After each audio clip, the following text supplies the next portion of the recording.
Hi, my name is Prakhar, and in the last lesson we talked about short stories, which are brief works of fictional prose.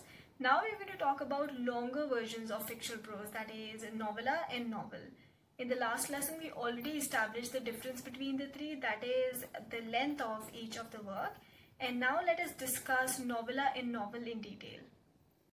Here's the 8th lesson in the course Literary Genres, which is the second part of the topic short story, novella and novel. We're already done with learning about short stories, so in this lesson we'll be focusing on novella and novel. And let us start by revising what do these terms mean. Short story has been described to be a brief work of prose fiction with organized actions, characters and narration. Similar are the components of a novella and a novel. The only difference is novella is longer and a novel is much longer. This difference in length of these three works has been defined to be the difference in magnitude by Aristotle, and this difference in length provides the author with the opportunity to experiment more with the plot, to develop the plot and the character, and is the major reason why short stories, novella and novel have different kinds of characters, and why these three genres of literature have different kinds of narration. Usually short stories have basic linear narration and novels have more complicated and varied narration forms. Let's jump into discussing what do we mean by novella. Novella is a work of middle length between the tautness of a short story and the expanse of a novel. Other terms which are used to describe a novella are novelle and novelette, and it's a genre that was developed by Goethe in 1795. Goethe was a German author, and this is why novella has become a genre that was very much exploited in Germany. These two are very good examples of novella. First is Metamorphosis by Franz Kafka. In this novella, Kafka tells the story of a young man who has suddenly transformed into a human-sized beetle, and now he must face these strange circumstances he has been put into. Now he must face this helpless situation he has been put into. Kafka also tells the point of view of the family who's facing this situation, and in this 201-page novel we read about this helpless and this sad situation of a beetle turned human. The second example is The Great Gatsby by F.S. Fitzgerald. And in this novella, Fitzgerald captures the magic of the 1920s America, that is the jazz age. It tells the story of a young billionaire, J. Gatsby, who is very mysterious and he's very obsessed with the beautiful Daisy Buchanan, and he cannot get past that or grow up or grow over that obsession. A much longer form of a novella is called a novel. It's fictional prose work that has an extended narrative, greater variety of character and more complicated plot. In most European languages, a novel is called Roman, which comes from the word romance, but in English it is called novel, which comes from the term novella. Novel is a genre which is indigenous to England and it developed in the 18th century. Ian Watt, in his book The Rise of the Novel, which was published in 1957, states the fact that this genre came into being in the 18th century. But any genre just does not spring out of thin air. It takes time for the genre to develop, so it must have certain predecessors and precursors. And the predecessors of a novel are, here are three main predecessors which I have taken into consideration. First is the long narrative Greek romances. These were created in the 2nd and 3rd century AD, and it usually told the stories of young lovers and how they had to face difficulties in their love life and difficulties that were posed by the outside world because of being in love with each other. An example of this is Aethiopica by Heliodorus.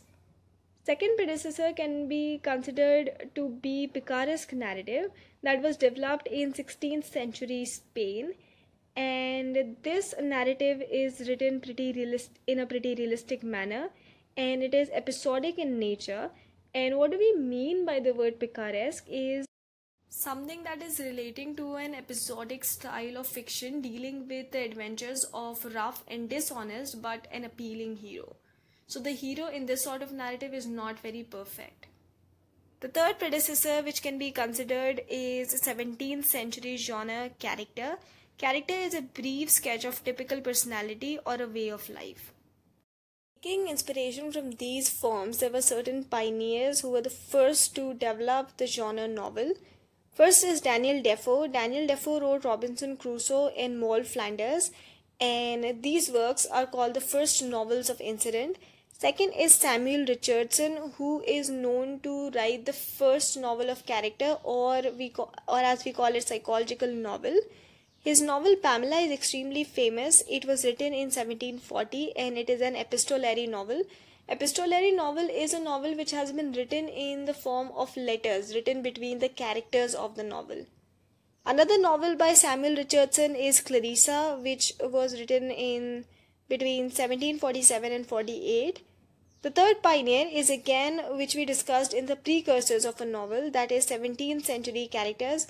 The characters which were written in the 17th century and in some way contributed to the development of the genre novel. Like a short story, novel also has similar components.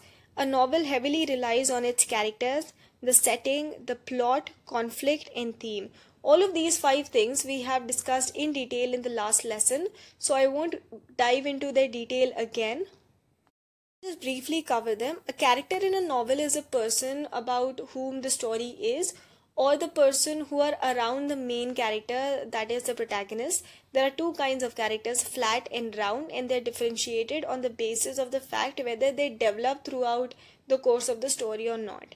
Setting of a novel is where the story is taking place. It depends on the social environment, the place and time. Plot of a novel is the sequence in which the events play out, and this plot is usually affected by the actions of the character. Conflict in any story is the problem the protagonist is facing. It can be with any other person, it can be with any natural force, it can be with himself or herself. Theme of any story or a novel is the basic central doctrine of the novel. It can be a message the author is trying to give. It can be an idea around which the author has based this whole novel. Coming on to the defining characteristics of a novel, first and foremost is that its length. A novel is defined as being a lengthy work of fictional prose.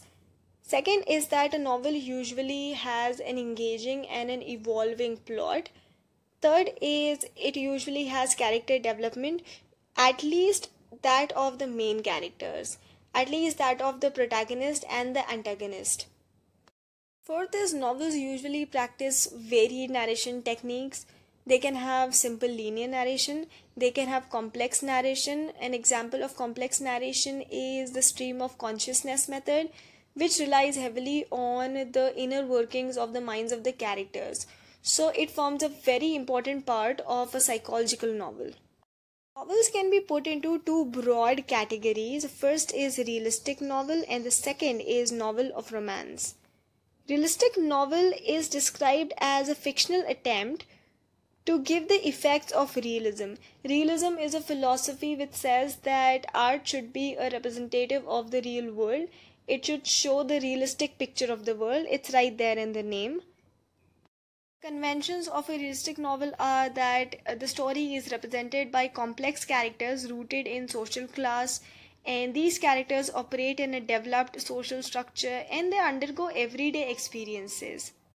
If a novel has to be realistic, then it has to have realistic characters in realistic situations. They cannot be performing heroic deeds, they cannot be fighting dragons or going on great journeys and adventures. These novels are usually about everyday life. For example, there's a character going to office every day and facing the basic problems an ordinary man does. The second broad category of novel is novel of romance, and the precursors of this kind of novel is a chivalric romance and gothic romance. In this novel, the characters are pretty black and white. They're either good or they're bad. There's no gray area between them. They're not very layered. The characters are isolated from social context, so it won't be representing a character who is very rooted to any social ideology or who is very rooted to any form of social structure. And the plot emphasizes on adventure. Adventure can be in form of great journeys, it can be in form of a grand fairy tale like love story, or about a rare life-changing event or experience. There are several subtypes of a novel which fall under the main categories of novel. These subtypes are: it can be a social novel which talks about the society and aims to reform the society. It can be a historical novel that has a historical time as its setting, or it tells the story of any of the legends from history in a new way. It can be non-fictional, which is based on the facts. It can be regional, or a local novel is a novel that represents the local area of or the region of the writer, or it can represent any other regional or local area, but it does not have an international appeal. To put it more correctly, it does not have the international expanse of setting. It is pretty much restricted to a local setting. And then novels of adventure. Novels like Journey to the Center of the Earth are example of novels of adventure. And what are we going to do next? We are going to talk about the genre essay. With this, we're done with the very long topic which dealt with short story, novella, and novel. I hope you are clear with the difference and the meaning of these terms. I hope you understand the characteristics and subtypes and the importance of these terms. Thank you for taking this lesson. If you have any suggestions or doubt, you can always leave them in the comments. I'll try my best to read the comments and clarify your doubts. Thank you.